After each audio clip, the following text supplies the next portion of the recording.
Service in Melbourne has issued a severe... It's important for the City of Port St. Lucie to have an active emergency management program because in our region here we are vulnerable to many different types of natural and man-made disasters. There's definitely a central eye for hurricanes, tornadoes, wildfires, floods, all those type of things can happen, so it is important that we know and analyze what those risks are so that we can minimize the city's risk to those disasters. Too close for me for comfort. By meeting with the emergency management team, that brings that many more heads to the table, that gets all the issues out, all the concerns that other departments face, because every department is responsible for something different in the city.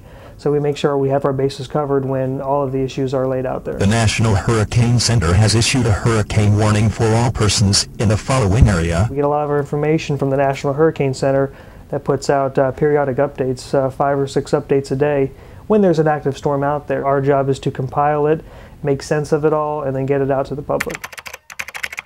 We are putting a large bulletin across the city's webpage that gets residents' attention and that gives them the most current information that we have. You can click on there, you can see everything that has to do with garbage collection, whether it's suspended, whether it's still on, what the storm's doing, what residents should be doing, and all of those types of storm-specific information or disaster-specific. You've got mail. The city's e-newsletter, that can be sent out as many times as we need to get information out. People nowadays with smartphones will get those emails right to their smartphone.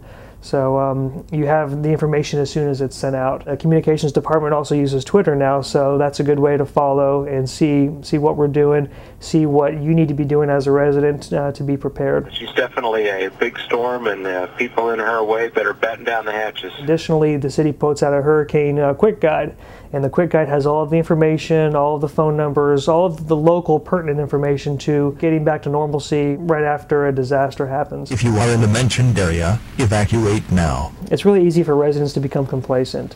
Our job here at the Office of Emergency Management is to try to get that information out to the public, to keep it top of mind with residents so that they don't become complacent and that they do plan and prepare so that they're not trying to put their plans together when a storm is approaching. Hurricane Earl is expected to make landfall within the next 24 hours. So it's important for residents to be prepared and know where to get information, and we are here to help with that.